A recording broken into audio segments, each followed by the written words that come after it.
in case in the exam answer, right? In the exam question, in the exam question, right? If they say, what kind, discuss the types of public policies or public spending policies that address wealth disparity. And if you had not prior to this seen the word wealth disparity, or it's not something that you're entirely familiar with, and you're like, we didn't study wealth disparity, what we talked about income inequality. It's basically referring to the same thing. So always be prepared, like I always tell you, right? Be prepared for different variations of terms that can appear in the question, right? Because sometimes students during at the point of exam anxiety, right, they don't realize it's actually the same thing, and it was actually a simple question, and they overcomplicated things themselves, right? By thinking about these kinds of issues, right? Okay, so what you want to find out when you talk about income inequality and so on, right, is to look at this. Look at the main question. Can you see the main question? Can you please underline that or highlight that in your notes, right? What is the relationship between public spending and income inequality? The logic here is to find out, right, what is the connection between the two? Is there a connection? And if there is a connection, what is the connection, right? Is there, an increase in one leads to an increase in another, right? So, the higher the level, the higher the level of income inequality, right? The higher the level of public spending that is expected, because government is required to step in to address this disparity and provide public goods and services, right? Like social protection, for instance, or public healthcare, public education, and so on, right? So that is where we look at the connection between the two, right? What is the relationship between public spending and income inequality, right? Okay, so that is what you need to look at. I've given you a couple of videos, right? To take a look at. The CNBC video is quite interesting, right? Also, please, take a look at the Obama video, right? That is one of the, it's quite a good explanation as to, why do you have such high levels of income inequality, right? In many states, right? It's not a case where, it's just a couple of states or, particular, communities, that are experiencing income inequality. This is something that is many states, right, across the world are experiencing, and it basically is growing higher and higher. What you can also include is that income inequality has also increased as a result of the pandemic, right? So, if you look at the US, right, what has been their main focus, right? The number of billionaires and millionaires the pandemic has created. And while the rest of society is struggling behind, right? With things like rental, with things like prices of food, right, skyrocketing, right, and salaries remaining stagnant or in fact lower, right, than what it should be for for society, right. Sort of mean that they 10-year challenge. A lot of people are posting 10-year challenge, right? How you look like 10 years ago and how they look like today. And then somebody posted 10-year challenge relating to salaries, minimum wage and salaries, right? 10 years ago what it was, and 10 years later it's the same, but inflation has skyrocketed, right? So that's the rationale down here, right? What you need to highlight. And certain countries or certain states, right, do not do enough, right, to address income inequality, right? And in some states it's purely a case where they don't do enough to address income inequality because of the way power is distributed in government. That's the main problem in the US, actually, right? The real issue, behind a lot of policies, in the US today, is that the main disagreement and the polarization between the two large parties. It is a two-party system that often results in a one-party government, but government can be one party, right? But as in the one political party has got the majority, right? But what happens is that because it's a presidential system, it has resulted in a divided government often, right? That means president and the legislature, that means executive and legislature, they may come from different political parties, right? Or there's a tussle between the two when they want to pass policies. So what are we actually talking about? We're talking about design of government and how that impacts on policies that address income inequality. Can you see? I'm giving you a very stark classic example, right? It is about the composition of the polity. Polity is also divided, right? They're polarized. There's some people, who are, what they call stand, is it? They stand Trump, that like they're the fans of Trump, anything, that he does, they're saying what Trump running for 2024, right? So Trump for 2024 and so on, right? And then you've got those, who will, basically say, they will just agree with whatever the political parties are saying because of their political affiliations. So remember like what we discussed in terms of voting behavior many lectures ago, right? And then we say that no longer are voters swayed by their political affiliations. They make strategic choices, right? But in the case of US, remember we said there seems to be instead of de-alignment, what do we see in the US? So de-alignment. You see realignment, correct? Yeah, exactly. You see realignment. So can you see how you can actually, it's not explicit here, but by way of discussion, and I want to explain how different countries deal with it, right? I can actually bring that concept in, right? So this is what I'm trying to tell you, right? Certain topics, and this particular chapter, I would say, the chapter on satisfaction and democracy, also these two chapters in particular, right? You see actually quite close correlation between some of this, between what the material is discussed here and what has been discussed in previous topics, right? You can make the connection, right? So make the connection only if you see fit for the exam question. Connections can also be made, in your evaluated conclusion, right? But only draw the connection where necessary, okay? All right, but I'm giving you an idea here how to draw the connection, okay? All right, so that, and I'm relating it to a specific example, so that was how I did it, okay? All right, so yeah, watch the video, okay? All right, so how do you assess, income inequality? Basically how you measure, okay? So this one in the exam, right, you wouldn't have a question that basically asks you, something specific, on how Gini coefficient is calculated, or what are the, positives and negatives associated with the Gini coefficient as a measure and so on. You're not going to get a question specifically on Gini coefficient. So what you would do is you would integrate the idea of what the Gini coefficient represents, where it's problematic, what is it used to measure, right, when you talk about income inequality. So that is as far as it goes, right? So please do not stress yourself out, right? I've given you the YouTube video down there to understand what the Gini coefficient is. The first video, right, this one, understanding the Gini coefficient, I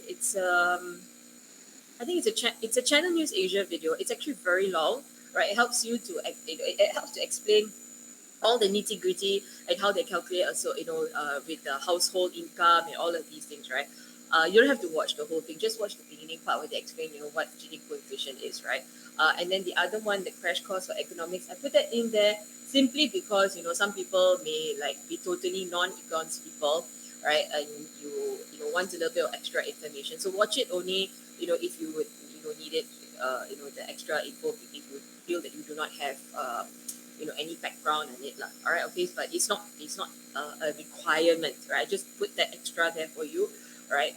In case you wanted, to find out a little bit more. Okay, so Gini coefficient is a statistical measure, right? Basically, it's to look at how skewed, I like that word, right? How skewed a country's income or wealth actually is. It skewed towards a particular community, a particular income strata, right? A particular part of the demographic, right? It's a value that fits on a scale from 0 to 1, right? Basically, anything over 0.4. That means as the number becomes bigger and closer to 1, right? That means there is higher level of income inequality, okay? All right. So what I did was give you a couple of explanations in the subsequent slides, right, to look at income inequality in a couple of states, like Singapore, UK, China, right? Okay, these are the classic examples, right? So before we go there, right, let's look at the criticism of the Gini coefficient, right? So the criticism of Gini coefficient basically is this, right? It's very technically sound, right? If you're looking at a standard application of the Gini coefficient, the very top strata, minus the very bottom strata, but it doesn't really capture enough of the explicit changes, right, in both of these strata. It basically just looks at the difference between the two. So instead of just using the Gini coefficient alone, right, they came up with what is known as the PAMA ratio, right, which is the ratio of the richest 10% of population's share of the gross national income divided by the poorest 40% share. So whatever that, the Gini coefficient cannot capture, right? The PAMA ratio, basically, is another statistical measure that helps to capture it. This one is just, information, it's not something that you would actively perhaps use, right, to make an argument, right? But that is, the rationale down here. PAMA ratio is used alongside Gini coefficient when they want to, assess countries' inequalities, or they want to rank states according to the, UN human development reports, or whatever indices that they want to look at, right? So it's not in case you are wondering, you're reading material, you're like, what's the PAMA ratio, right? It's used together with the Gini coefficient. Okay. All right. So this one, gives you, an idea about, level of inequality in select countries. Of course, it changes every year. So this figure is from your subject guide. It's a little bit dated, obviously, right? So what I've done is to give you, some specific case studies, right? That we are looking at, just to highlight to you what are the, the reasons for income inequality in these states, right? So what you see is that, very, very obviously, we would think that income inequality is restricted to developing states, number one, or we would think that you would see high instances of income inequality in states in the global south, right? Okay. But I would say that, we need to be a bit more careful about these kinds of standard descriptions, right, that are very cliched, right? It is not restricted to developing countries, right, or developing economies. A lot of states that have, achieved notable economic development actually have got high levels of income inequality, right? So that is, something that you must remember when you're writing your exam answer. So please do not write an exam answer that says, states that are, developing states are the ones that have got very high levels of income inequality, right? But particular states, have got very sharp, discrepancies, and they are very, extremely high. Like, for example, South Africa is one of the states, right, that consistently, over several years, they've not been able to adjust it, right? Consistently, they've experienced extremely high levels of income inequality. I think 0.6 and above. 0.4 already is considered to be very high, but South Africa is, consistently at, hovering at those levels, right? And a lot of European social democracies, particularly with, the Nordic countries, right? They always come out on tops of, everything. But in a lot of your Nordic countries, right, they do tend to be at the lower end of the spectrum in relation to, income inequality, right? Likely because also a lot of these states do have welfare policies. But another thing that you need to consider, right, is that a lot of these states are also tweaking their welfare policies. Like, say, for example, the Netherlands, right? Remember when we did the topic on euthanasia, right? And we looked at the Netherlands, right? One of the reasons why euthanasia and demands for euthanasia started to skyrocket in the Netherlands was because they changed their welfare policy. They used to have a cradle to grave, what they refer to as cradle to grave welfare policy. That means the welfare policy is very extensive, right, and covers a lot of different issue areas, right. And subsequently, I think, it's not a sustainable or feasible economic model, right, and they tweaked it. And that was when you started to see people, starting to say, I cannot afford medication, I cannot afford geriatric care or palliative care, and so on, right? And then you started to see people, demand for euthanasia because it's just a way to cope, right?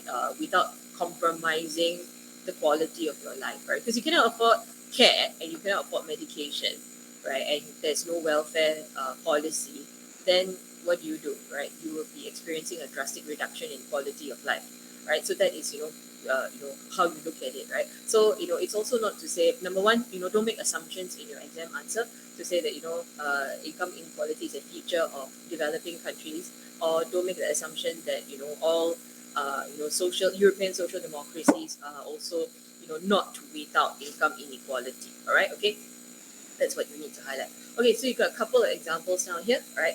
And I've updated, given you some updates, right, in terms of the external resources, right? So just to give you a rough idea, right? So you can take a look at it. One of the world's highest level, right, of income inequality basically, you had about like 0.3 in the 1980s, right? And now it's gone up to about 0.4 something, right? The COVID-19 pandemic has basically made it worse, right? And particularly if you think about it, like I think I've mentioned this before, in terms of the Chinese economy, you have a very great discrepancy. You've got what you have the nouveau riche, right, which is the new rich or the millionaires and so on, right?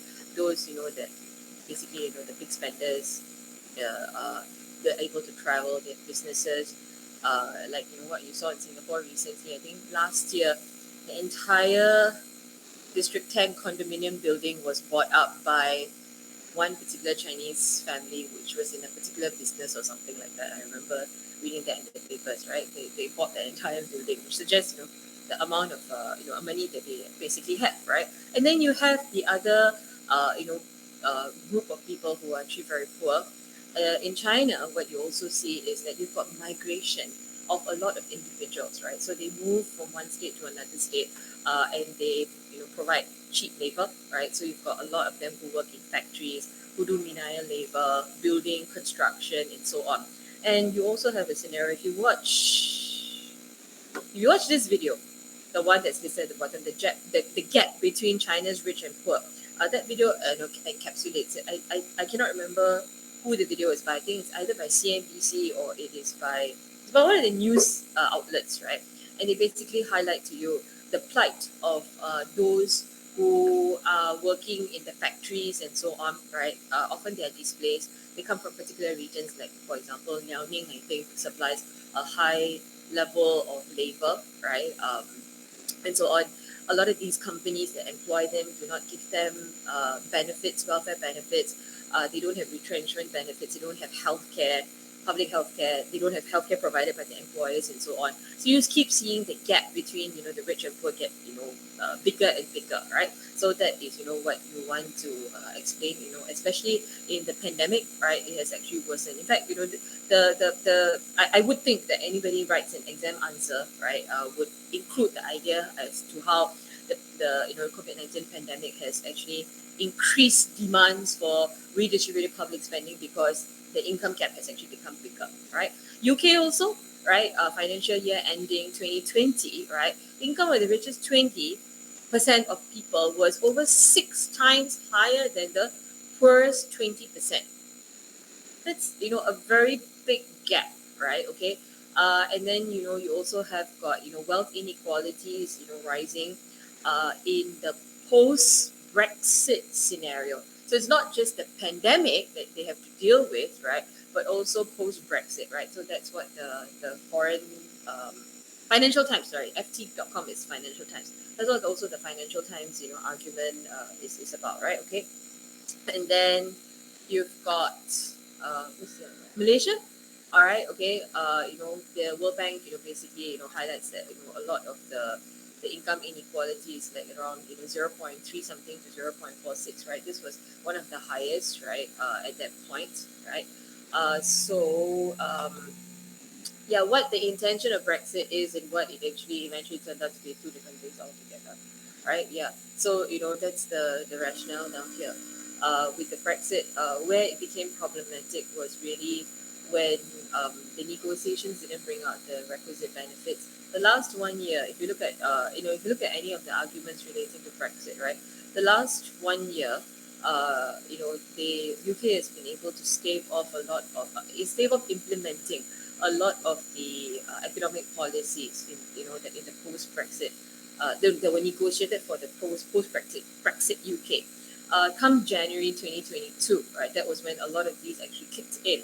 So that when you started to see, particularly the employees, bearing the brunt of it, small medium enterprises bearing the brunt of customs, the implementation of customs, right? So imports become more expensive, right? When imports become more expensive, cost is passed on to who?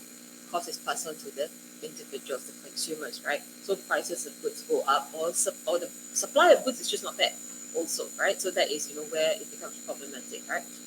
Sorry, come back to Malaysia now here, right? One of the main reasons why they highlighted why did you suddenly see a rise, right? Why I stuck to this particular statistic and why I, wanted to emphasize this was again going back to the situation, just like how I said, the pandemic in China has and the context where you've got migrant workers, right, within China itself, from one area to another area. That is the context. In the case of UK, the context is pandemic plus Brexit. In Malaysia, the context cited, right, for the need for redistributed public spending to adjust this imbalance was actually the implementation of GST, right, in April 2015, and subsequently when they started to remove subsidies, right, as a result of austerity measures within the government. Austerity measures imposed by government, right? Then you started to see prices going up, inflation. You started to see rises in things like electricity costs or transport fares and so on. You see prices of goods in the supermarket rising, imported goods and so on. And all this is also another part of the context, right? The larger context, which is globalization. Countries like Malaysia, Singapore, right? Where manufacturing is restricted to particular industries. If you look at Singapore, even, right? What are the natural resources Singapore has? Very few, right? So we have got what? Manufacturing, we've got labor, right, or human capital, but that's about it. So these are the states, right, who rely on imports. So when you've got increase in imported goods prices, right, that would affect consumers. Higher prices means lesser income in your hand, right? That also means, right, that the rich get richer and the poor get poorer, because the poor whose salaries or income remain stagnant now shrinks, right? Because they have to pay higher prices for the goods, right? So you're also looking at, again, the context. What is the context like? If you're import dependent, right, that would also make an impact on the kind of redistributed public spending that is demanded of by the citizens. So for each of these examples, that is what we're actually trying to highlight. It's an illustration. It's not to just tell you the story behind it, but there's a specific incident, right? Say like, for example, Brexit, or a specific incident like the imposition of the GST, or look at what you're looking at in Singapore. Everybody's bracing, right, themselves for the rise in GST. When is it? 2023, 23, right? January 2023, right, or something like that, right? And people like me who reliant on things like online shopping now have to be very careful, because you have to pay GST on imported goods. Right now, if you only spend $400 and above, right, you get slapped with the GST customs thing. Subsequently, everything would be including the tax and so on. Right, so that's the issue down here. So each of these individual contexts that contribute to it. Right, same thing. They've got the one for you for Singapore, right? Okay. And when you look at Singapore, the revised, like I told you, it's a revised figure, right? It's considered November 2020, right, was considered to be one of the lowest. Of course, the ordinary citizen may not necessarily agree with this comment, right?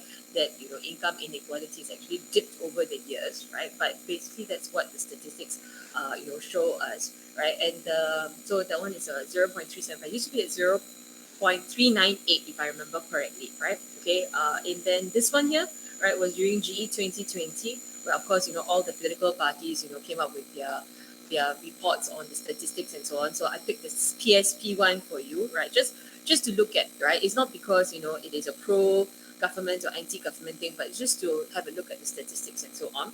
And then the February 2021 report down there, the Channel News Asia one, right, about due to massive transfers. Why? February 2021, right?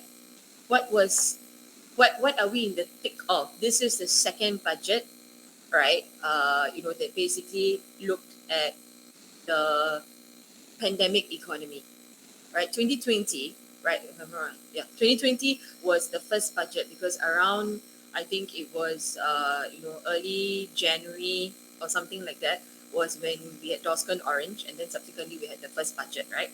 in February 2020. So February 2021, we're already in the thick of the pandemic, and that's where you started to see, right, these transfers, towards the lower income groups, because these were the lower income groups were the ones that were directly and the most affected by the pandemic with the retrenchment and so on. So, right, okay, let's take it with a pinch of salt, right? The income inequality may have dropped. I mean, the figure, right, the Gini coefficient, right, may have dropped, likely because of these adjustments. But are these adjustments permanent? They're not. They're permanent. No, they're not, right? These policies or these budgets, right, and these transfers, like the businesses were starting to complain already. First few months, you tie us over with the subsidies. You say we don't have to pay rental. Then now the restrictions are still there, but we're still paying rental, and the businesses cannot function like how they do, how they used to function. I think 2 or 3 days ago there was this article in the newspaper. I cannot remember which media, whether it was Today or whether it was CNA, right? That highlighted, all those businesses and the restaurants and so on in Holland Village. They say we're all dying, right? That was a headline. We're all dying, right? Because a lot of them cannot sustain, right? You've got new, businesses. You keep, every day in the media, you keep saying this particular hawker shut down, this restaurant shut down, this and that. Look at the number of anchor malls we have in Singapore, right? Robinson's is gone and so on, right? So that's the rationale down here. So we also need to be considered cognizant, right? Just because the Gini coefficient goes down in a particular year, it doesn't mean that income inequality has been efficiently addressed, right? It may have been addressed temporarily as a result of particular incidences. That's what I want to highlight to you. So when you write your exam answer, right, you need to write from, I'll just use this word, I think you need to write in a mature manner, right, to highlight to the marker that, okay, these particular contexts or circumstances have prompted this to occur, right? But it doesn't necessarily mean, right, that there's been a redistributive policy that has eradicated income inequality. That's the issue down here. That's why I point this out to you, right? That's why I ask you. That's the reason why sometimes I put the dates in. One is to show you this is an updated resource that you can take a look at. The other thing is to say, what does the date tell you about the environment in which this policy is being formulated? So you're supposed to make that connection in that way. Okay? All right. Any questions so far? I didn't ask anybody. Everybody okay? Oh, okay. Yeah, quite easy to follow, right? Actually. Okay. Yeah, this is the South African one, right? Okay. So this is what. So just now I told you it is contextual, right? So in this case, when you look at the South African case, right, like I said, it's always about 0.6, right, almost twice the average of all the other OECD countries, and it's usually associated with the wage differentials, right? So whether you look at old statistics or whether you look at new statistics, right, basically it highlights to you, right, why it is considered to be one of the most unequal states in the world in terms of income inequality, right? So I've got 2 links for you down there. Right, and it's largely to do with income inequality rose right after the fall of apartheid. Right, you've got unemployed wage differentials, right, rather than unemployment. That means the difference between what those in the top strata, that means the big earners, what the big earners earn, and what the smaller earners earn, right, is like actually very, very large, right?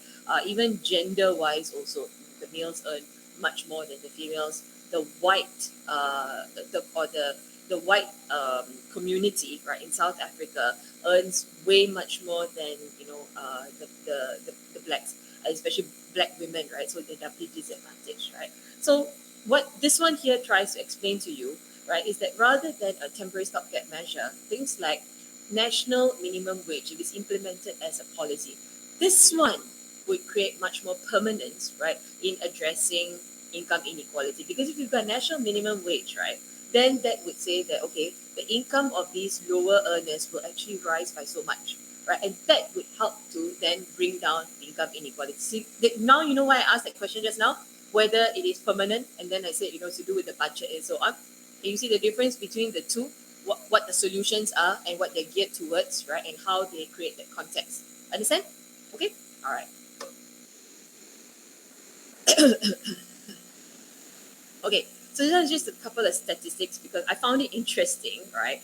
There's no definitive spending, but if you look at this, right, You look at Mexico, Turkey, and US, right? You notice that they've got very high levels of income inequality, right? Because it's the Gini coefficient, right? US, Turkey, Mexico, very high levels, right? And you notice that Mexico and Turkey particularly, they've got lower social spending. The US is somewhere in the center, right? Whereas those that tend to have lower levels of income inequality, right? Look at that. They have got lower levels of the Gini coefficient here, right? Lower statistics, but they are on this end of the spectrum where they actually spend a high amount of money. Can you see the logic down here that we explained, right? Okay, so I thought it was quite interesting.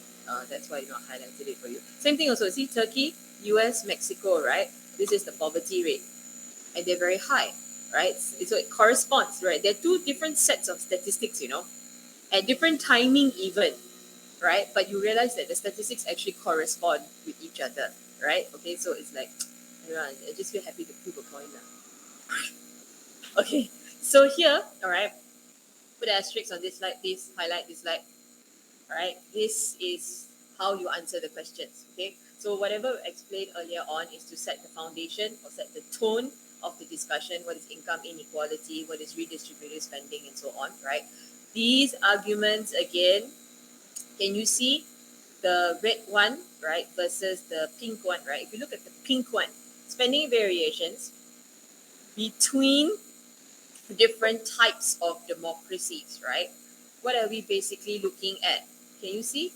It's very similar to last week's arguments, right, where we looked at the, can you please write down, design of the institutions or institutional design. So you could easily get a question that asks you, what is the impact of the institutional design on spending variations between different types of democracy? This is institutional design. It's about regime type. It's about electoral systems. It's about geographic distribution, right?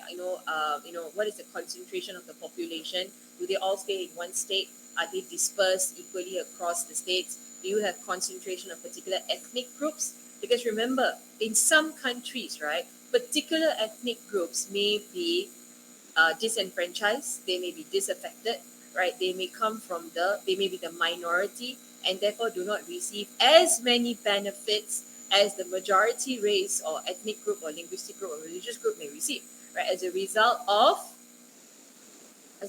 what type of policies? I mentioned it earlier on. Start with A. Affirmative action. Class like to play hangman, right? Okay, right. So you understand, right? So as a result of affirmative action, right, particular groups may be disenfranchised, right? So depending on whether they're geographically distributed, right, or whether they're geographically dispersed, or whether they're concentrated in particular areas and so on, that would also create particular trends in demands for public goods and services, right? And then that would make an impact on how government spends money, right? So these are the ways you need to look at it, right? How left-wing political parties versus right-wing political parties, who they satiate, how they satiate the demands from the constituents, why do they respond in a particular way, right? What is the ideology or the ideological platform of a left-wing political party versus a right-wing political party, right? What kind of system is the left-wing and the right-wing political party in that impacts on the way they respond to their constituents. So that is basically what we're looking at. It is can you please write it down, right? Can you please write down, it is the institutional design, all right? Because the question may not be so straightforward to you, right? It may, instead of asking you, instead of saying just like, what is the spending variation between different types of democracies? They may ask you, is it institutional design, or is it whether they are democracy or non-democracy that makes an impact on public spending? If they ask you in that way, they are actually asking you to explain what is indicated in this slide down here. But the way they're asking you is they're looking at it from a different perspective, right? So you need to understand what the question is asking you and which are the directions that the questions can come from, right? Because they can flip it on its head, right? So they, instead of saying, instead of simply saying, which would be so much easier to understand, right? Instead of simply saying, how does public spending, right, and inequality differ between non-democracy and democracy versus within democracies, because that's what this slide is mentioning, right? They can easily just change the phrasing and say, is institutional design important, right, for public spending, or is it, regime type, which is like, democracy versus non-democracy, or type of government, democratic or non-democratic. It's the same thing they're testing you on, but the way they phrase the question is different. And you need to be able to pick this up, right? Because if you don't pick this up, then you cannot answer the question, right? Okay, so that is what, that's why I want you to think about these in different ways, right, in order to answer, right? And of course, first one we look at, right, democracies versus non-democracies. Basically, the question is centered on the idea. When you look at democracy, who is at the center of the democratic system? Who's at the center of the democratic system? Which actor? The voter, correct? So that means the voter has got the power, because remember, what is your definition that we like to use for democracy? It is for the people, of the people, by the people. It's the people, right? So the rationale here is that, who does the government need to respond to? In a democracy, the political party and the government of the day will die at the hands of the voter, right, if they do not produce an adequate track record, if they do not respond to what the demands of the voter is, right? So that would impact on levels of redistribution. Whereas if you look at the median, if you look at the non-democracy, is the voter at the center of everything technically? Not necessarily. Even if you have a pro-democracy force, right, they can easily be quelled, especially if it's a rich state, right, because they have the resources of the state at their disposal. Remember, like what we saw last week, the resource curse, right? They basically are sitting on a nest egg of all of these resources, right? And they can use these resources, to enrich themselves, or they can use these resources to quell any kind of demands for redistribution, quell any kind of demands, for democracy and so on, right? So the rationale down here is like, who does government respond to also is, dependent on whether they are democracy or non-democracy, right? Can you see? That's why we say down here, whether democracies, do they redistribute more than non-democracies due to the need to respond to the median voter and therefore need to distribute, right? So that is what the crux of the argument hinges on, okay? All right. So you understand the logic behind the structure of the arguments. That is important for you to understand. Because subsequently what we're going to do is we're going to go back into all of these different arguments, right? And, break it down, and we're going to make reference to the electoral system, presidential, parliamentary, and so on, right? So again, like what I told you, right? If you are looking at all of these arguments and something is not sitting comfortably, right, because you cannot, recall these ideas, right, you need to go back and revise, particularly two things. Outcomes of please write it down, right? Please go and revise, right, because it's related to this topic. Number one, outcomes of presidential versus parliamentary system. Number two, outcomes of the electoral systems. Let me go back to here. Okay, outcomes of the different electoral systems. So outcome of PR versus majoritarian, effects of your single party government versus coalition. Okay, outcome of PR versus majoritarian, effect of coalition and single party. All right, you also need to remember the first one was presidential versus parliamentary in terms of outcomes, right? What is the structure, right? Whether there's a diffusion of power, separation of powers, or concentration or fusion of powers, right? If there's a divided government versus a unified government in presidential systems, right? Or parliamentary systems where you have swift accountability because they enjoy the majority and can push forth policy. So the outcomes, right? It's always the outcome, the features and the outcomes that you need to pay attention to, right? Differences between left-wing, right-wing political parties in terms of what they subscribe to, their ideology and so on. That means being on opposite sides of the spectrum, okay? All right, that is the thing that you need to go and revise on, right? Because they are connected to this topic, okay? Are we clear? Okay? All right. Okay, let's look at the first one, right? When we look at the democracies, and non-democracies. Can you see how I phrased it down here? Do you notice I said dominant argument, right? Meaning that this is a likely outcome, a likely effect that you're going to see when you compare democracies and non-democracies. Are we clear on this one? Can you please? No, it's not like I'm fussy. I want you to follow this phrasing, right? Because it's my style or anything. Because this is the way you explain it, right? This would be the easiest way to explain it, right? Okay. So when you look at democracies, right, the median voter. Remember, just I asked you, and then you say it's the voter, right? So the median voter basically indirectly shapes policies that the government must adopt, right? Because otherwise, if you don't respond to the demands of the median voter, what is going to happen? You're going to not get re-elected because you didn't fulfill the demands of your constituents. That's basically what this argument is about, right? So the rationale is that the median voter tends to be obviously less wealthy than the elite. Makes sense, right?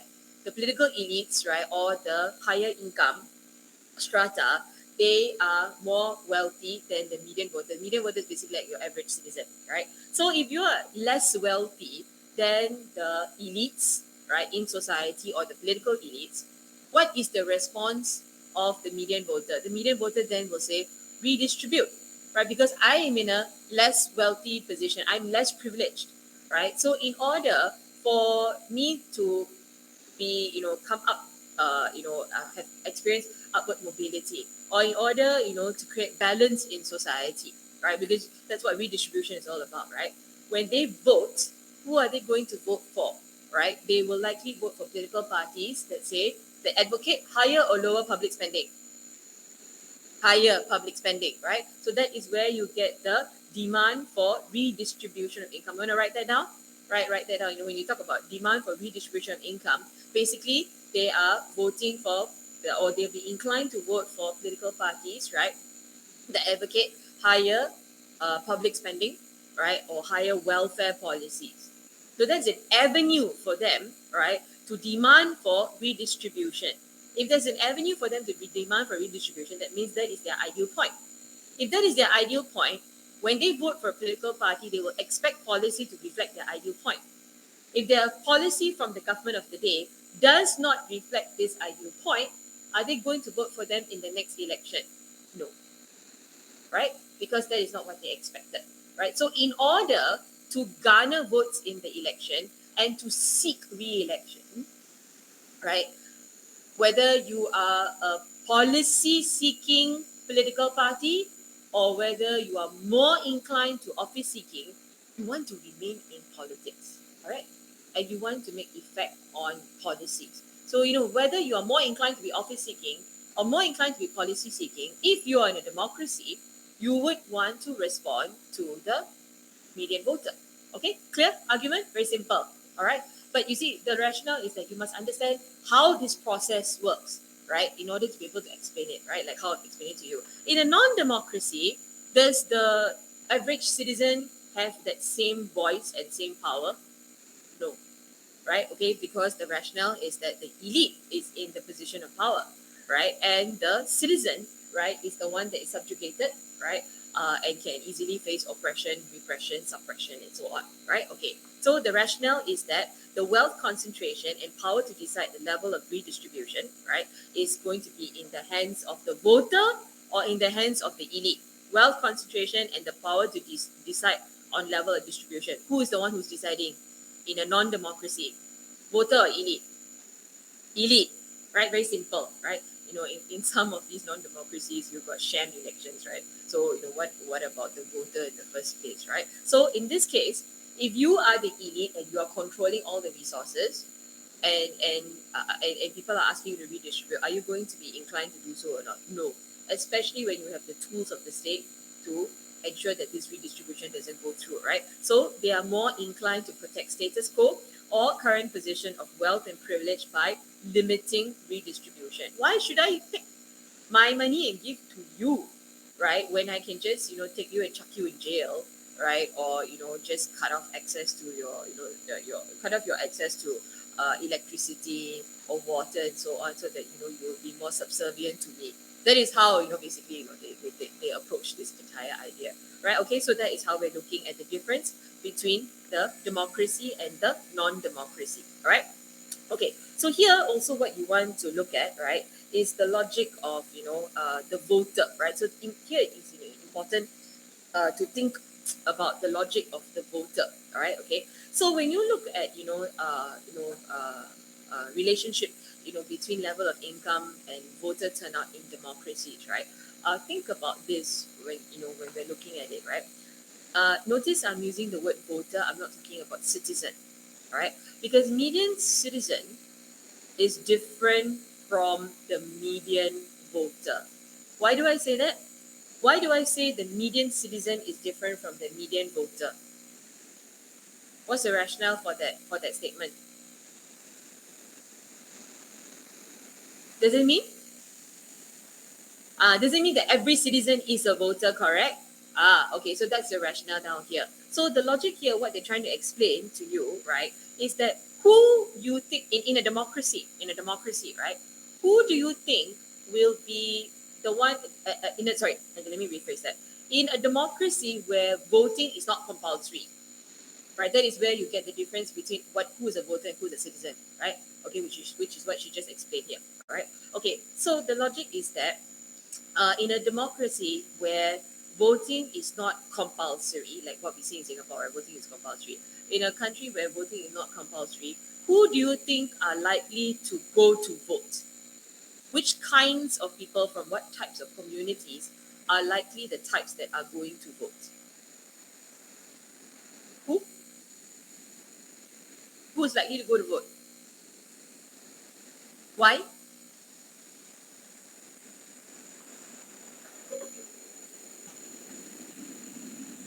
Okay.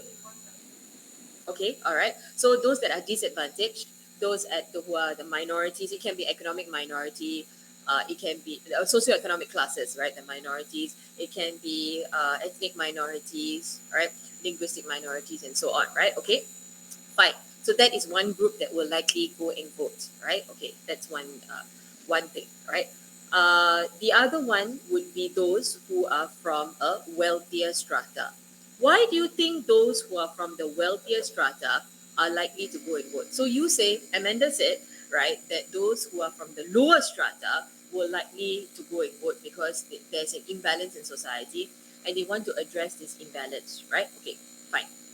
Amanda, I'll come back to your point in a little while, okay? But when you look at the point down here, right, why do you think there's another argument, why do you think those from the wealthier strata would actually go to vote? Yeah? To solidify their socioeconomic status, meaning whatever privileges I'm currently enjoying, right? Do I want them taken away from me? No. So I have an interest, okay, I'm going to borrow that word, right? I have an interest to mobilize, right? Because there's a concentrated benefit for me to enjoy. Where remember we used all these phrases where we looked at, mobilization, and we looked at interest group and social movements, right? So the rationale here is that if I am currently enjoying, right, privileges as, say like for example, if I'm a business owner, right, or if I'm a mega corporation, or I just happen to be from upper class, right, I'm enjoying particular policies. I want to ensure that I go to vote, especially go to vote for those political parties that advocate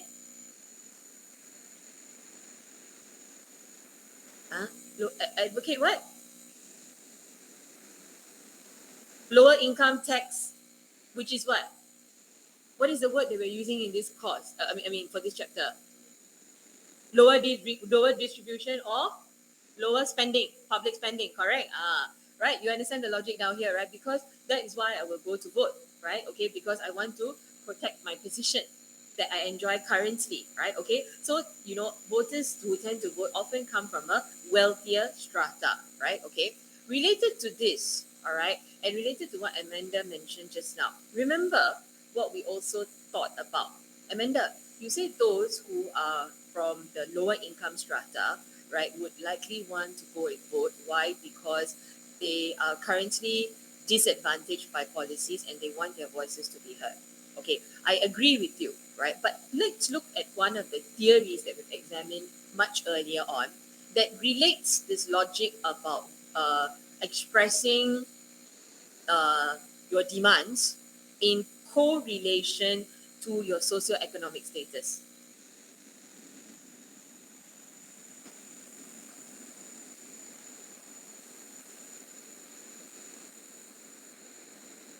Hmm? Huh? What? I. What was the question? Amanda said, okay, ayo. Amanda said that those who are from the lower income strata, right, would be inclined to go and vote, right, because they are feeling this imbalance in society or the economy, and therefore they want to, create more balance, and therefore they want to vote for political parties that advocate higher levels of spending.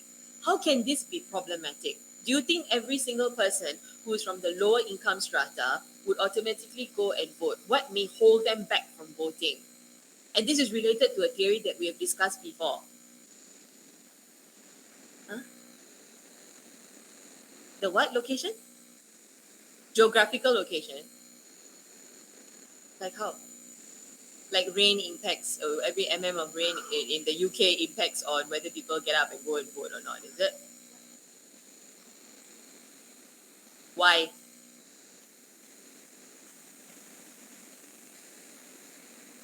Yep, okay, fine. That's one. What else? Unfair voting policies and dismantling of access to voting, that you see in the US in certain states. All right. Huh?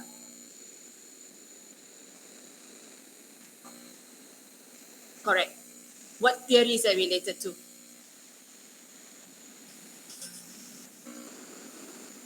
Lipset's modernization theory.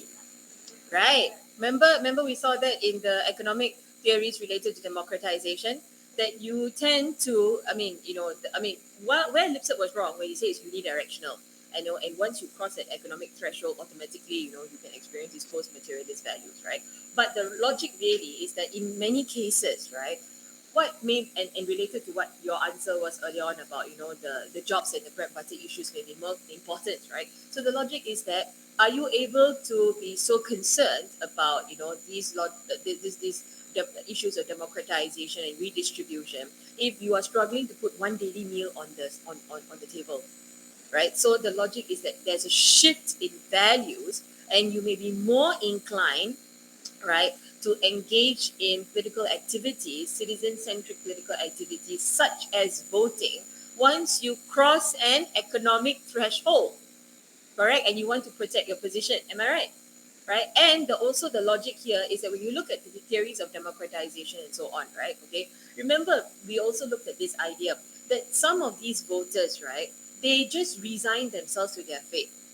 There's nothing I can do to change this situation. This is the mechanical and psychological effect. Remember, we talked about this also, but that was in relation to the kinds of political parties that are in place. But I can borrow that idea also, right? I'm a minority. I vote for a particular. Maybe it could be a scenario where these political parties that advocate higher public spending, right, may also be right in a democracy that has got what kind of electoral system?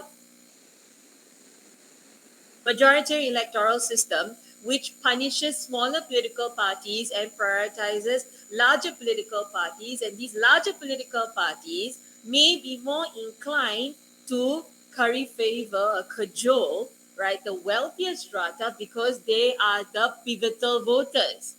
Can you see the argument can go both ways? But it is conditional. Depends. Remember, I added these conditions. I said that it depends on what kind of political parties. It depends on what kind of electoral system, right? It depends on how poor they actually are. It's not just whether they are from wealthier strata or lower economic strata. How influential are they within the economy? Can you see the way the argument can be nuanced? It's just one argument here. It's a very straightforward argument that's on the slide, which is in your subject guide. But when you start thinking about it in a critical way, you start to realize there's so many other elements that can be added to the argument to clarify. So I brought in the idea of the modernization theory, right? The modernization thesis, right, from Lipset, right? I brought in the idea about electoral systems and how this would impact. But the important point down here is that we're talking about the difference between the median voter and the median citizen, right? Okay, because not everybody goes to vote. So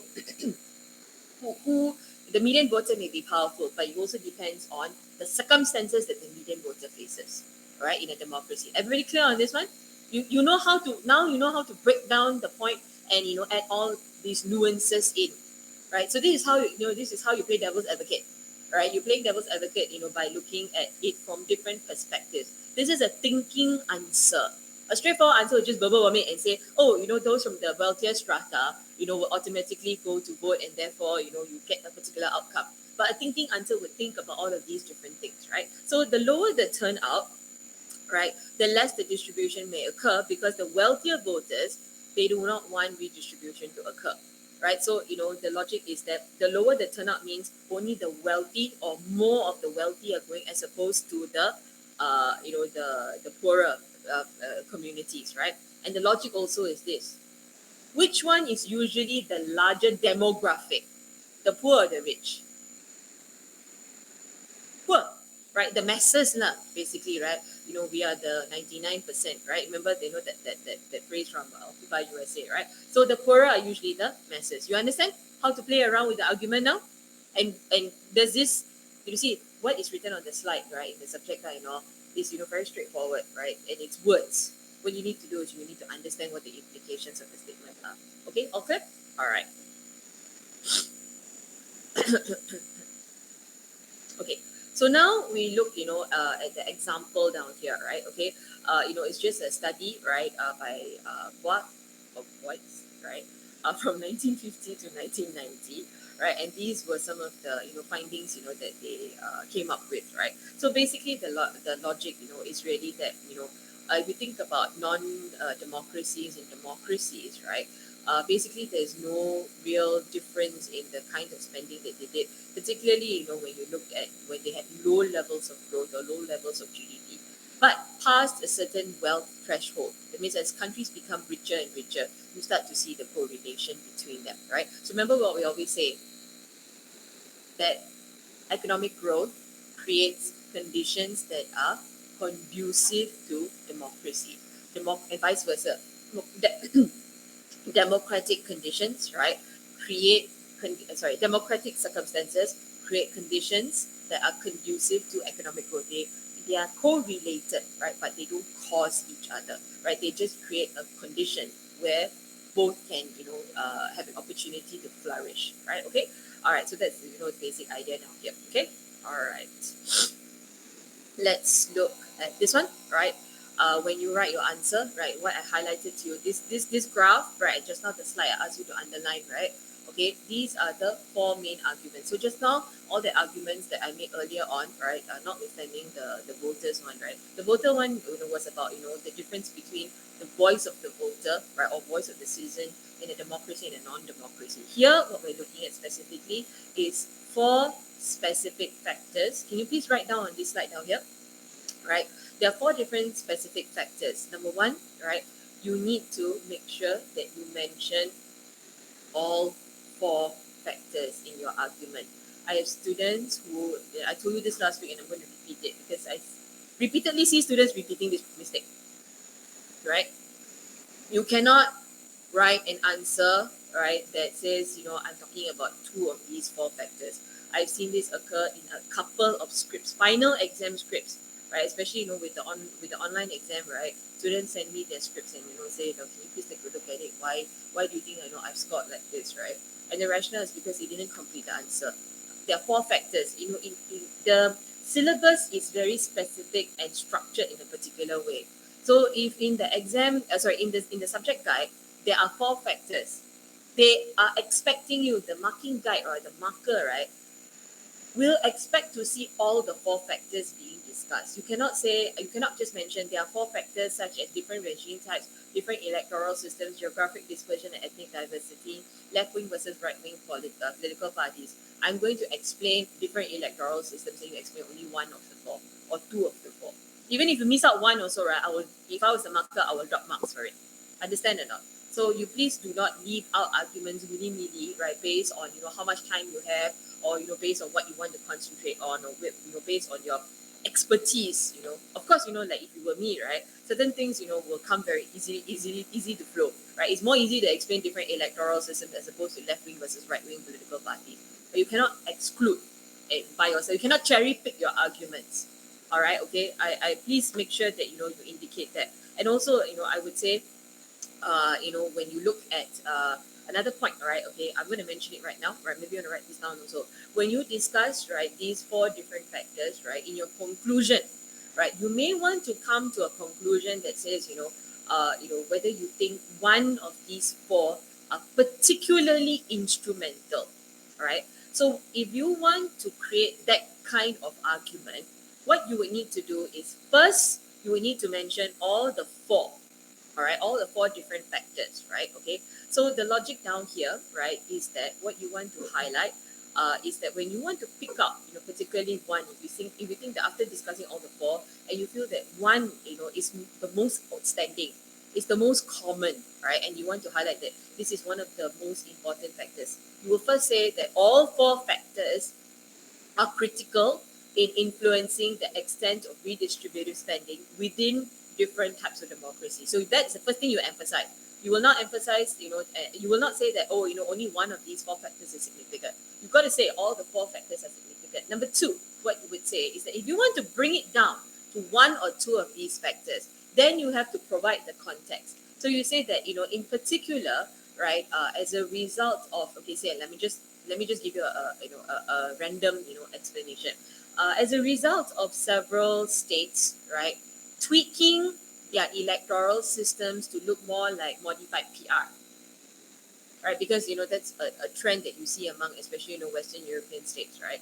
So you say you see a lot of electoral systems being tweaked to fit a modified PR framework, or you say that you generally notice that many states, right, democracies within Asia tend to be majoritarian, right? Whereas a lot of other states may have PR systems, right? So in certain regions you may see particular kinds of trends developing also. So that means what I'm trying to tell you is that if in your conclusion, if you want to nuance it a little bit, you have to justify why you think, right, one particular type of factor seems to be more prevalent for a particular reason. That's the only way you can do it. You cannot otherwise, right? I would recommend that you exclude that argument altogether, right? Rather than to get yourself into trouble and say, among the 4, I think, one particular one is the most important, right? What you would need to do is that you have to justify that argument. But if you cannot find a way to justify the argument,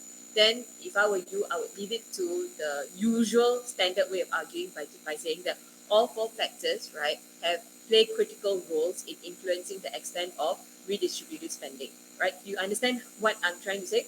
Right, if you're going to pare it down and you're going to pick out, 1 or 2 after discussing all the 4, right, by saying that, this is what I tend to notice as a trend, you have to justify why you see this trend. Otherwise, don't play around with the argument, right? Because you're going to end up saying that, one particular factor is more important than the rest, which is not entirely. Okay? Are we clear on this one? Right, so again, no cherry picking of the arguments and saying that you want to emphasize on one or the other and so on.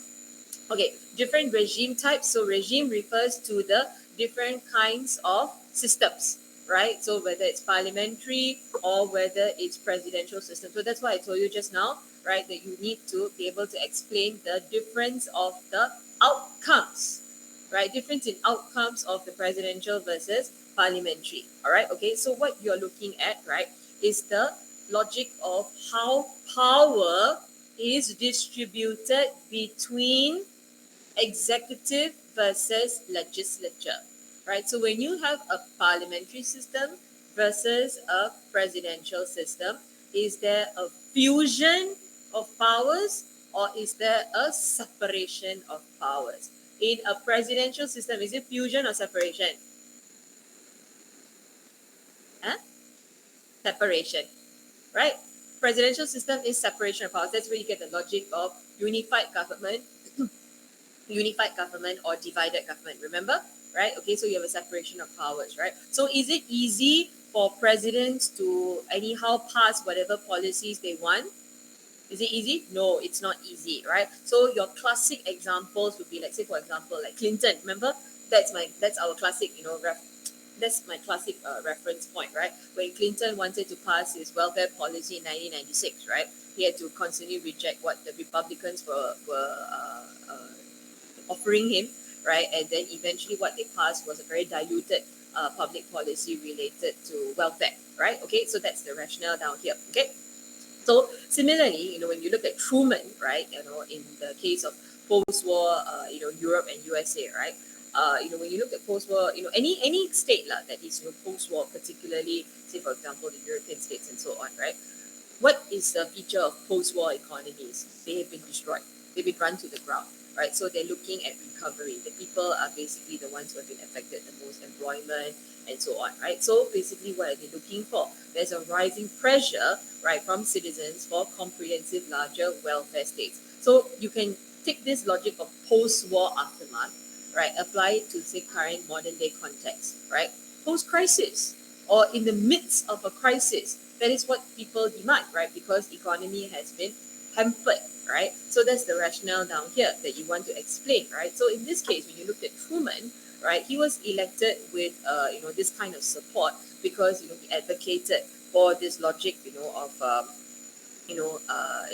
having welfare programs, right? So Truman, right, was only able to implement a limited proportion of his welfare and redistribution proposals. When he came into power, right, that is electoral campaign, he promised it, right? But when it comes to actually implementing, it was a different story altogether, right? Why he experienced difficulty? Go back to the logic of the system, right? Remember, I asked you just now, what is the outcome? It's a separation of powers of fusion, right? So separation of powers, right? And as a result of separation of powers, even the legislature, right? And even if the legislature comes from the same political party as the president, do they necessarily need to present the same policies or advocate the same type of policies?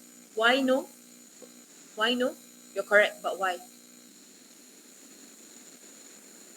Is their continued existence in the legislature dependent on whether the president is in power or not? It's like, it's not a case if I go down, you go down with me, right? Not like in a parliamentary system, right? Because there's a fusion of powers, right? And the cabinet, right, and the prime minister. The prime minister basically is the leader of the cabinet. They all come from the same political party. There's a very cohesive, right, structure. Unlike what you see in a presidential system. That is why, right? It's actually very simple argument. Okay, all right.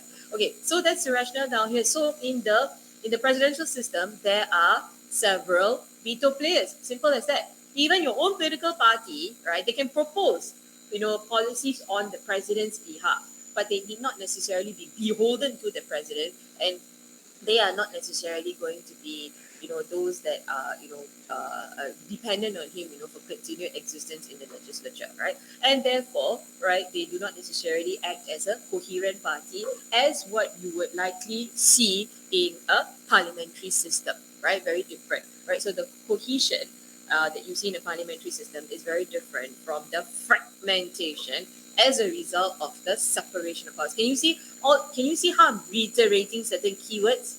When you write your exam answer, these are the keywords that should be inside when you flesh out these arguments. Okay? Clear? Alright. So your social democratic governments, right? They are different. Why? Because they command a majority in the legislature. Commanding a majority in the legislature allows you to do what? You control the what? If you command the majority in the legislature, and in relation to introducing legislation, what do you control? What agenda? The policy agenda. You are able to do what? You have what over the agenda? Starts with an M. I control agenda. I can set the agenda. So I have monopoly. I have monopoly over the agenda. When you say monopoly over the agenda, right, it sends a strong message because it captures the point. Only I can set the agenda. Nobody else can interfere with the agenda at all. Unlike in a presidential system. So can you see why I emphasize on particular words? Because once you say monopoly or agenda, right, market cannot argue with you at all. You don't need to explain anything else. One word, you hit the nail on the head already. You understand? Okay, right? So I said I have a monopoly over the agenda, right? And I can act decisively, cohesively to introduce significant legislation swiftly, without interference or with minimal interference from the minimal number of veto players. It's the opposite of each other, right? Can you see? All right, and the party whip basically, right? Especially if you have a system, right, where how cohesive the party functions, right, and how cooperative individual politicians are seen, that would impact on whether they are placed higher on the party list or lower on the party list, whether when they win votes in the individual districts, whether they are in a position to actually enter into parliament as well, right? Okay, so that is another point that you want to include.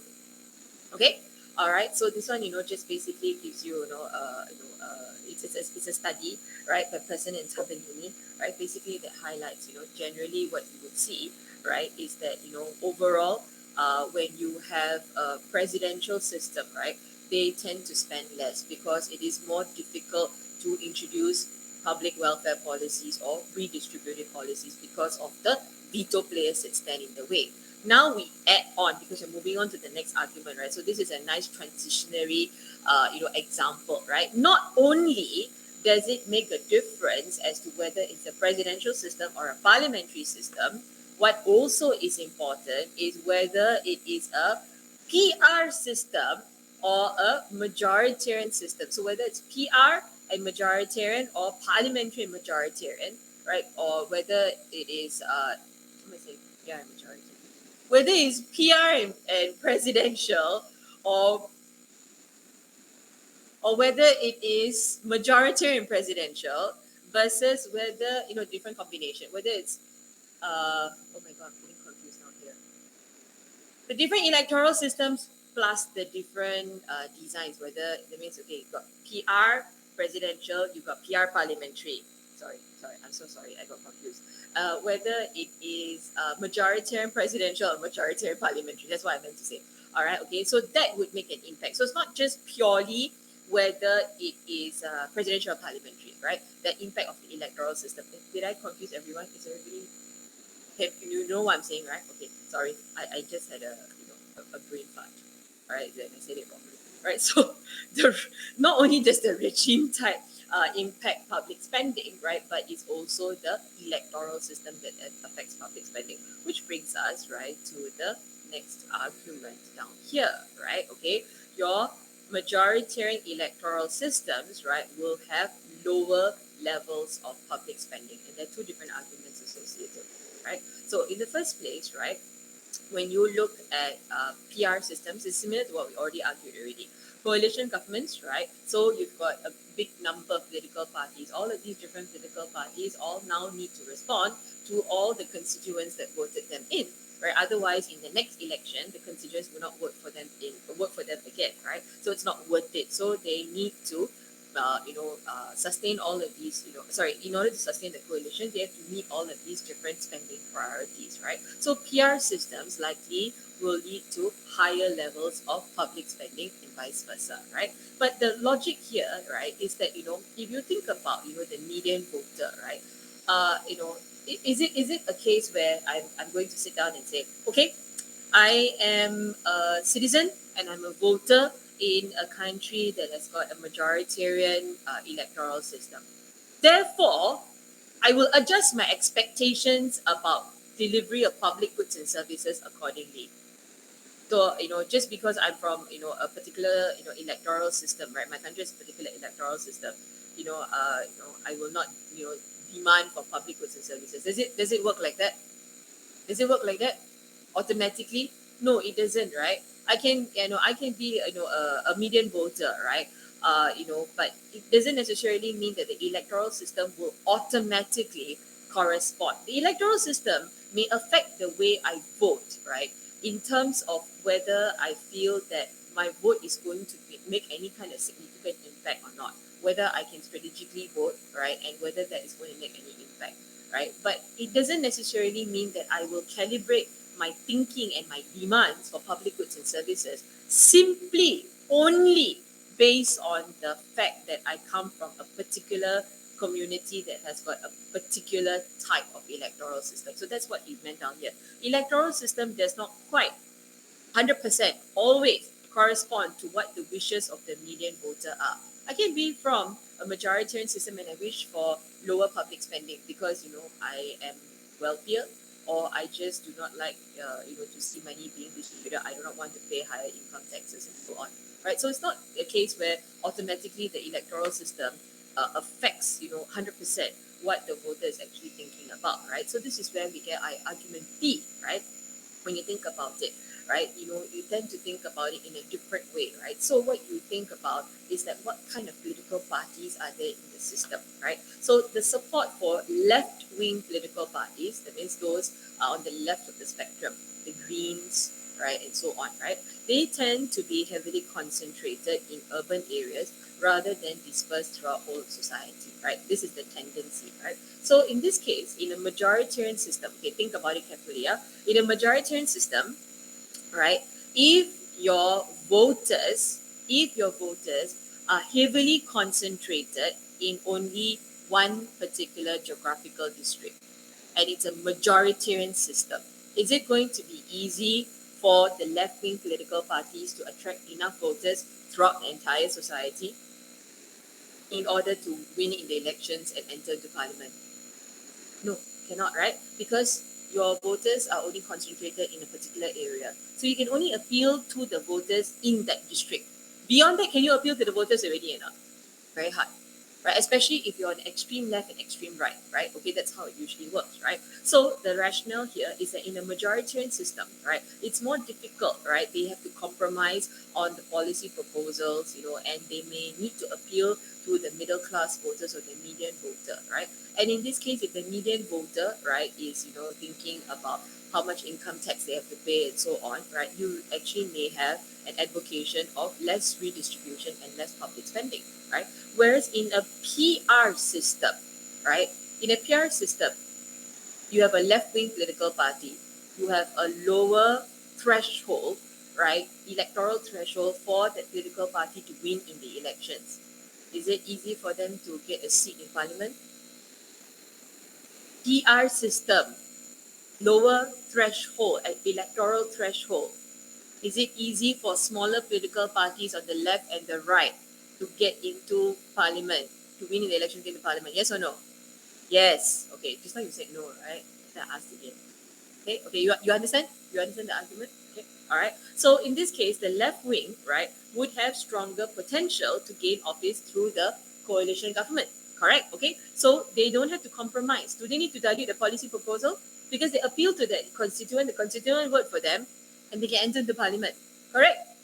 Simple logic, right? Okay, so that's the rationale down here. They don't need to compromise, right? So in this case, right, they can use their vote to gain office, right? Or they can also collaborate with other left-wing parties or the centrist liberal parties, right? And they can advocate for public spending, right? So the rationale is that your social democratic type of governments, particularly under a PR system. Majoritarian system more difficult, right? Because the majoritarian system, prioritizes your larger mainstream political parties, right? So it is more difficult for the traditional left wing in particular, right, to gain access, right, to public spending. And so if it's the left wing, is the one that would tend to advocate, right, public spending, right, especially like your green parties and so on, because they want to redistribute. It's about social justice. That's why we specifically focus on left wing. Everybody clear on this one? Simple argument, right? Okay. All right. Last few slides already. Don't worry. Okay. Some of the arguments are a bit repetitive, so I'm not going to run through again. That's why I say look at the previous arguments, see previous points, right? So I'm not going to run through it because otherwise I'm just repeating myself again and again. I've already mentioned these arguments last week. It's a bit of a rehash, right? Okay, so Alessina and Glacier, remember I asked you all to watch the video or do the reading, right? I gave you all the link to that, right? It's in your lecture notes. So, basically, Alessina and Glacier basically, they ask, why is it that you've got extensive welfare states in European countries, right, versus, smaller and more minimalist welfare state in the US, right? Because, basically you do not have, high levels of, redistributed spending, right? So the US, basically presidential, a lot of your social democratic governments, like what we saw in the earlier argument. Remember, we saw the presidential versus the parliamentary, right? So parliamentary in your Western European governments, right? They tend to be able to redistribute better, right? So that is argument we've already dealt with. This argument on geographic distribution geographic dispersion. Okay, this one is an interesting argument, right? What you're looking at basically is the idea that if you've got low population density, meaning there are lesser people staying in one particular area, right? You are going to have typically weaker trade unions because there is difficulty in mobilization. If you cannot mobilize, how are you going to have trade unions? They're looking at the logic of very large countries and populations being spread out across many different states. Populations that belong to particular strata of society, right? They're spread out all over the place, right? So you've got low population density, right? That means it's not all concentrated in one area. It's not like a city area where you're all concentrated in. That is going to be problematic, right? It is difficult to organize labor or mobilize labor. If you cannot organize labor, mobilize labor, can you make demands? Not make demands, right? Typical mobilization theory logic, right? Okay, so this is where you see, right? Where the capital Washington, it's not largest, right? It is basically a hub for political activity, right? So, and it's far away from all the industrial centers, right? Where a lot of your manufacturing plants and all, is distributed, right? That is, like I said, it is where the business or Wall Street and all is concentrated. The political parties are all concentrated, right? So, when there is a strike or a protest in one of those manufacturing plants or one of those areas where you've got a lot of people who are belonging to the labor class, when they strike, is that going to make a huge impact on policymakers in Washington? Proximity is very far, impact is very low, right? Okay, so that's the rationale down here, right? The way and if they don't make an impact, will they be able to extract concessions relating to public spending? So will you see higher or lower public spending? Lower public spending. Simple argument, right? Okay, right? Where and vice versa, like where you have organized labor, right? That is closer to the capital, right? Or they're all very dense in one particular state, right? They'll be able to make a larger net effect. Okay, all right. Then the other one is to do with ethno-linguistic diversity. Okay, this argument I think is also a very simple argument. Very simple, right? If you have one state where everybody largely belongs to the same ethnic group or the same ethno-religious or linguistic group, is it going to be easier to redistribute, from one group to another group? If everybody is from the same ethnic group, yes, right? Why? Because the rationale is that you do not have cross-cutting cleavages that creates a them versus us mentality. If I'm from a majority ethnic group and there's a minority ethnic group, would I be so inclined, right, to take my money and transfer it into income tax and then spend it on the minority income group? Not necessarily, right? So the rationale is that this is where you get a them versus us mentality. Simple argument, right? So if you've got cross-cutting cleavages, right, and the elites belong to one, but it so happens that the elites all belong to one ethno-linguistic group, right? They are not going to be so inclined, right, to redistribute on a large scale. Why should I? Right? Logic, right? Okay. So racially homogeneous states, right, like some of your Western European states with lesser number of cross-cutting cleavages may have an easier time implementing welfare spending rather than your racially diverse, states like US or Canada, right, which now, you even have the complication of, migrants. You've got, high number of, say, Islam is one of those largest, population demographics, right, that's grown, in so many years. There's this, discrimination that exists. You've got the division between, the black and the white. That's where you get the Black Lives Movement, all of these things, right? And all of this comes from this argument, right, where they, the larger or the higher the racial diversity, right, the less it is going, the lesser you are going to see in terms of welfare spending because of this logic of redistribution. Because it goes back to the fundamental argument. Redistribution is about deliberately creating winners and losers. If you do not explain that at the beginning, as to explain what is redistribution, can you make this argument easily down here? So can you see why those fundamentals and the foundation is important? You cannot just jump into this argument, because then what provides the basis? Why does it mean that welfare spending is more, is less likely in racially diverse countries? It's because what the fundamental of redistribution is basically about, right? Okay, understand? You need 3 more minutes, okay? All right. Last argument down here, right? Different kinds of political parties, right? Okay.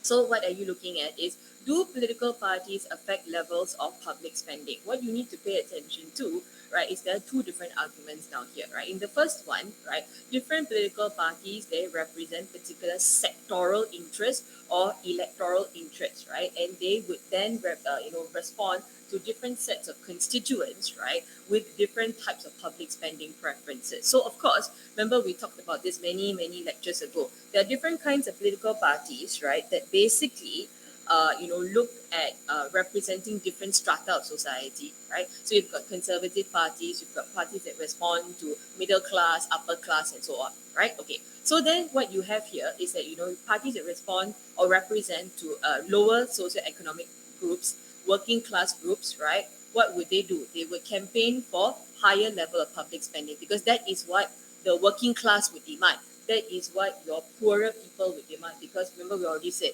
if you're from the lower economic strata, you would be more reliant on the public sector. So public healthcare, public education, and so on, right? Okay.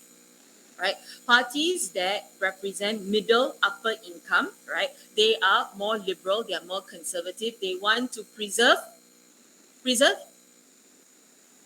start with S, status quo. They want to preserve status quo, protect their privileges, right? Okay, so they would obviously campaign for low levels of public spending.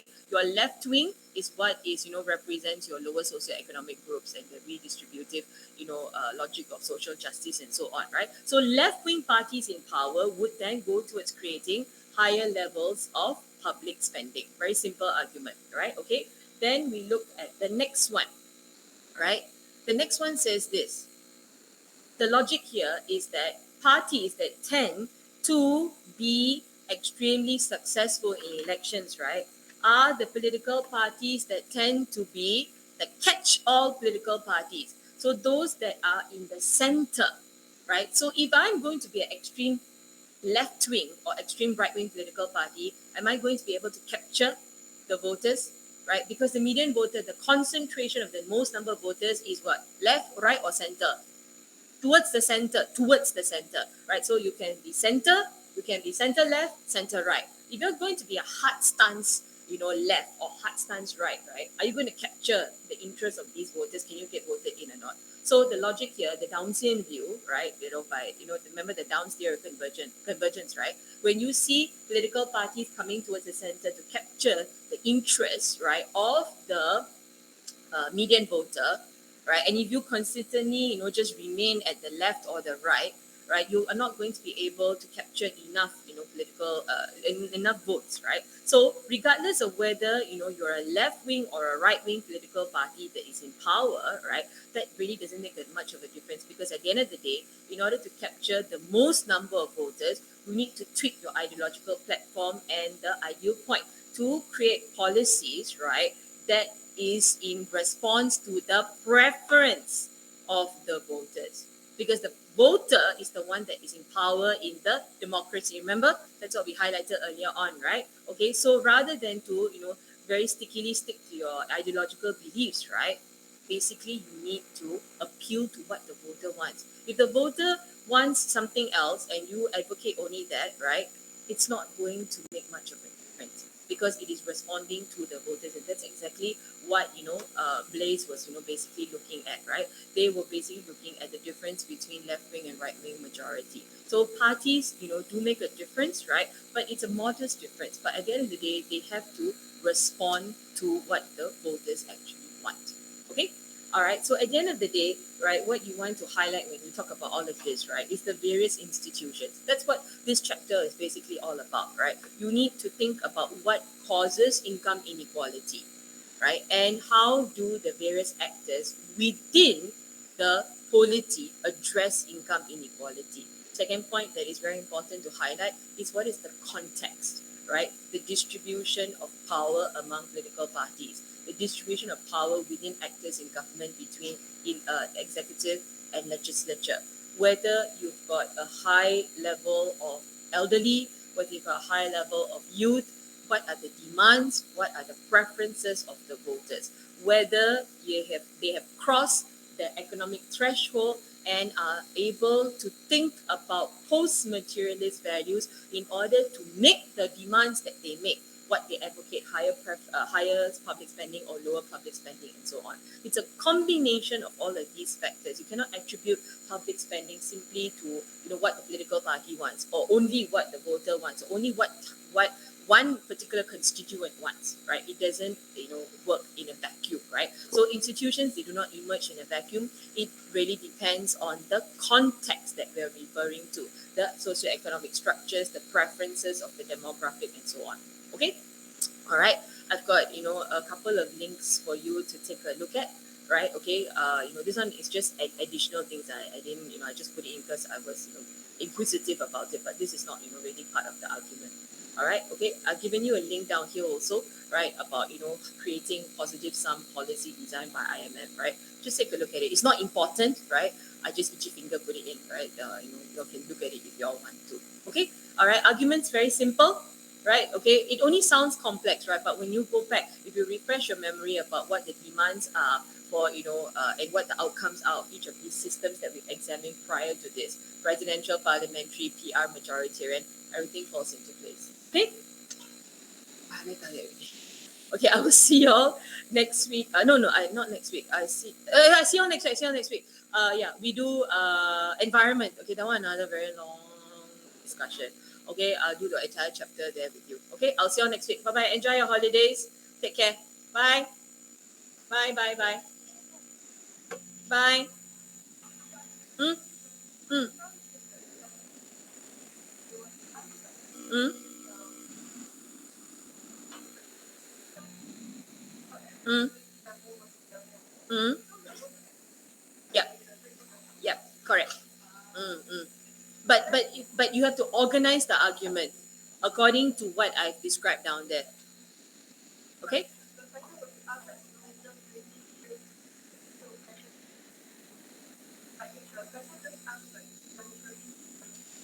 Mm-hmm.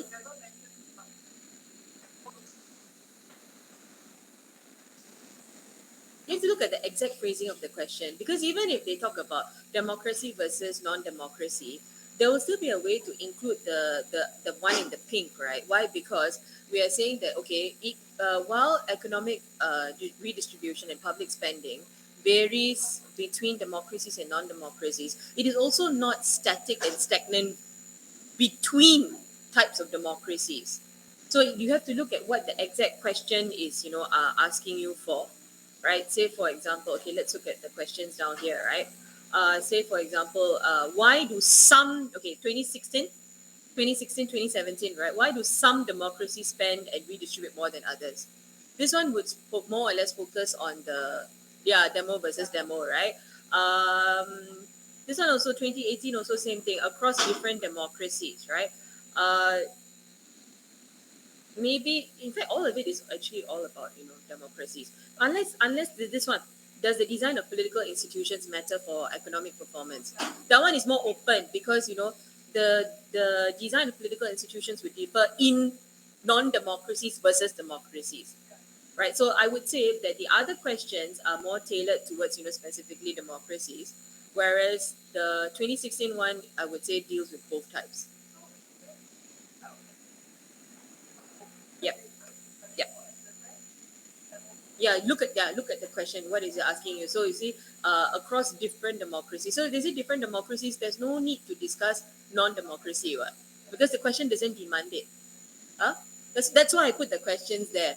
Because when I was looking at it, also because there are different sets of arguments, right? You need to pare it down and see, okay, what is it that they're asking you for? Okay. All right. Yeah. Yeah.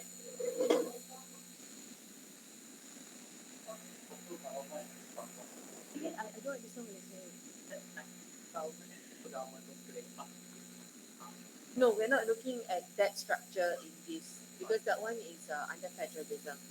It doesn't affect connect to the wider